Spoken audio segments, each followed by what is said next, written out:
Hello दोस्तों, नमस्कार दोस्तों, स्वागत है आप सभी का। इस वीडियो में हम बात करने वाले हैं कई बड़ी और लेटेस्ट अपडेट के बारे में जो कि संबंधित है यूपी टीजीटी पीजीटी को लेकर, साथ ही साथ नई प्राइमरी शिक्षक भर्ती, 69,000 के बीएड अभ्यर्थियों के बारे में, इसके अलावा बीएड वर्सेस बीटीसी मामले पर एक एक करके सारी अपडेट हम कवर करते हैं। वीडियो को आप लाइक कर दें और शेयर कर दें, चैनल को सब्सक्राइब करके बेल आइकन को दबा लें, जिससे कि आपको रियल ऑथेंटिक जानकारी ऑनलाइन अड्डा फॉर स्टडी यूट्यूब चैनल से मिलती रहे।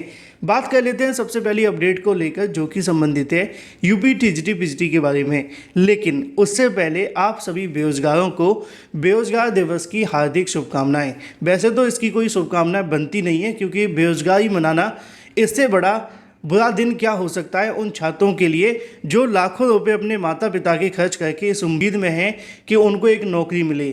लेकिन दुर्भाग्य ऐसा है कि अभ्यर्थी हर 17 सितंबर 2023 को, यानी कि इस बार भी बेरोजगार दिवस का आयोजन करेंगे। और उसकी खास वजह तो आप जानते हैं कि बेरोजगार दिवस इसलिए मनाया जाता है क्योंकि प्रधानमंत्री मोदी का इस दिन जन्मदिन है। फिलहाल मुद्दे की बात पर वापस आते हैं।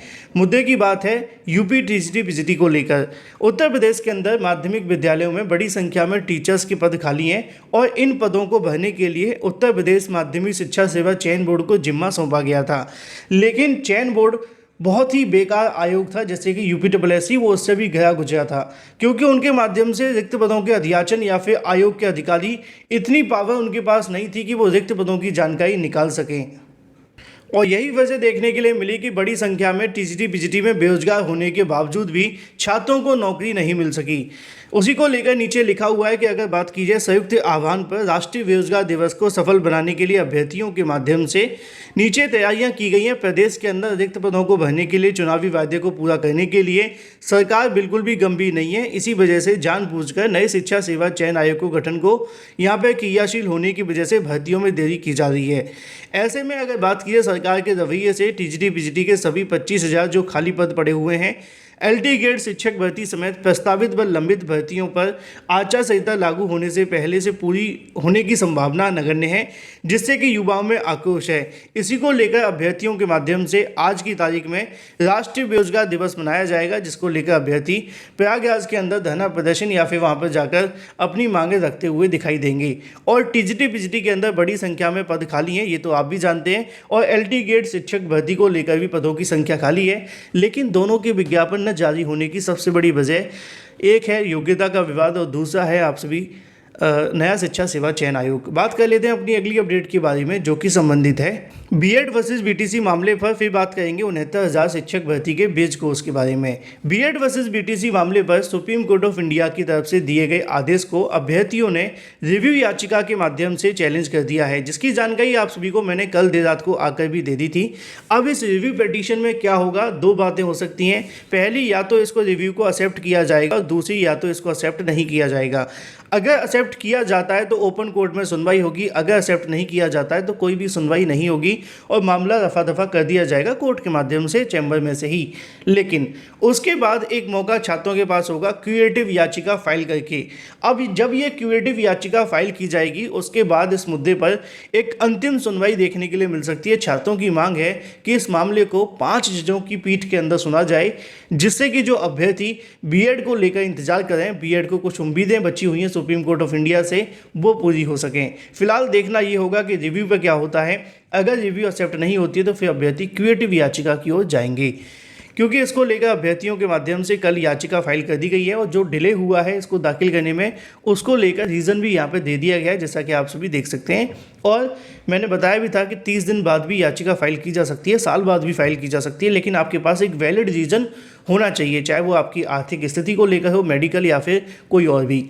चलिए बात कर लेते हैं अपनी अगली अपडेट के बारे में जो कि संबंधित है 69,000 शिक्षक भर्ती में चयनित हुए ब्रिज कोर्स को लेकर। 69,000 शिक्षक भर्ती में 40,000 के आसपास बीएड करने वाले अभ्यर्थी चयनित हुए थे। 2018 में इसका विज्ञापन निकाला गया था। जनवरी 2019 में इसकी परीक्षा हुई थी। उसके बाद कट ऑफ को लेकर 22 जनवरी के आसपास सिंगल बेंच ने स्टे लगा दिया। भर्ती का प्रोसेस आगे नहीं बढ़ा उसके बाद, और अब जाकर 69,000 शिक्षक भर्ती में जो बीएड अभ्यर्थी चयनित हुए थे, वो एक बार फिर से कहीं न कहीं उनके ऊपर तलवार लटकती हुई दिखाई दे रही है। वजह है बेज कोर्स का ना होना, और दूसरी तरफ BEd versus BTC supreme court के ऑर्डर का आ जाना, जहां पर 28 जून 2018 के नोटिफिकेशन को रद्द कर दिया गया है। जब से वो ऑर्डर आया है तभी से 69,000 शिक्षक भर्ती के अभ्यर्थी कोशिश कर रहे हैं कि उनको ब्रिज कोर्स जल्द से जल्द करवा दिया जाए, लेकिन सरकार का स्टैंड क्या है वो आप सभी के लिए बेहद आवश्यक है। हालांकि सरकार ने ये कहा है तो इसको लेकर हम ये नहीं कह सकते कि इसके आधार पर बीएड बाहर हो जाएगा। बस उन्होंने जो कहा है वो मैं आपको बताता हूँ। उनका कहना ये है कि हम अभी ब्रिज कोर्स नहीं करवाएंगे, और मैंने आपको ये जानकारियाँ कई दिन पहले भी दी थी कि 69,000 में जब सरकार से पूछा जाएगा ना ब्रिज कोर्स को लेकर, तो वो गोल गोल घुमा देंगे। कैसे घुमाएंगे? जैसे कि यहाँ पे घुमाया गया है। सचिव उत्तर प्रदेश बेसिक शिक्षा परिषद के माध्यम से एक पत्र आप सभी के सामने देखने के लिए मिलता है। इस पत्र में लिखा हुआ है कि माननीय मुख्यमंत्री जी के कार्यालय में एक अभ्यर्थी की तरफ से शिकायत दर्ज करवाई जाती है, और इस शिकायत में ये कहा जाता है कि 69,000 शिक्षक भर्ती में चयनित हुए बीएड अभ्यर्थियों को 6 महीने का ब्रिज कोर्स कराए जाने का अनुरोध किया गया। इस पर सचिव प्रताप सिंह बघेल कहते हैं कि इस संबंध में अवगत करवाना है कि 69,000 सहायक अध्यापक भर्ती प्रक्रिया के संबंध में माननीय उच्च न्यायालय में योजित याचिका महेंद्रपाल व अन्य उत्तर प्रदेश राज्य के अन्य तथा संबंध योजित याचिकाएं 13/3/2023 को निस्तारित करते हुए निम्न आदेश दिया था। क्या दिया था? Since it has been directed that the selected list date 1/6/2020 to be revise in view of observation made in this judgement the select list 6,800 dated 5/1/2022 stand quash. यानी कि ये माननीय न्यायालय ने आदेश दिया था। क्या आदेश था? ये था कि 6,800 की सूची को रद्द किया जाता है और 1 जून 2020 को जारी की गई उस चयन सूची को फिर से रिविजिट करने का आदेश है। अब इस मामले पर फिर से रिविजिट करने का आदेश है, तो हम ऐसे में ब्रिज कोर्स किसी को नहीं करवा सकते।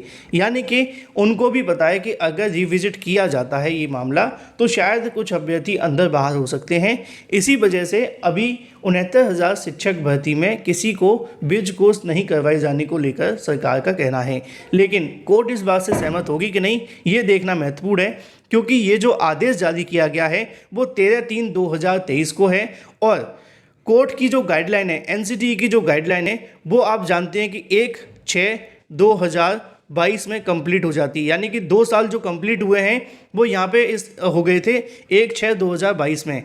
तीसरा साल कब कंप्लीट हुआ था वो आपको देखने के लिए मिलता है यहाँ पर जून 2023 में, लेकिन 2 साल तो पहले ही कंप्लीट हो चुके थे ना, तो आप कट ऑफ डेट को तो पार कर ही चुके हैं, और ये आदेश उसके बाद आया है। अब सरकार बहाना तो लगा सकती है बीएड छात्रों के साथ में, लेकिन जब ये मामला कोर्ट में जाएगा तो सरकार को फटकार लगेगी। चलिए बात कर लेते हैं अपनी अगली अपडेट के बारे में, जो कि संबंधित है 69,000 शिक्षक भर्ती में 19,000 सीटों के घोटाले को लेकर प्रधानमंत्री मोदी का आरक्षण घोटाले के रूप में जन्मदिन मनाएंगे पिछड़ा दलित मोर्चा, जिसके बारे में जानकारी यहाँ पर लिखी हुई है। फिलहाल ये थी दोस्तों आज की तमाम और लेटेस्ट अपडेट। वीडियो पसंद आए वीडियो को लाइक कर दें और शेयर कर दें, चैनल को सब्सक्राइब करके बेल आइकन को दबा लें। Thank you for watching this video. एक अपडेट छूट गई थी जो कि संबंधित थी उत्तर प्रदेश में नई प्राइमरी शिक्षक भर्ती विज्ञापन को लेकर। आज अभ्यर्थियों के माध्यम से राष्ट्रीय बेरोजगार दिवस के संबंध में मोदी रोजगार 2 को लेकर यूपी मांगे प्राथमिक शिक्षक भर्ती संबंधित हैशटैग चलाया जाएगा उत्तर प्रदेश में नई प्राइमरी शिक्षक भर्ती का विज्ञापन जारी करने के लिए। जो भी संबंधित अभ्यर्थी है नई प्राइमरी शिक्षक भर्ती को लेकर खासतौर पर बीटीसी अभ्यर्थियों के माध्यम से ये तैयारी की जा रही है कि नई प्राइमरी शिक्षक भर्ती का विज्ञापन जारी करवाया जाए। Thank you.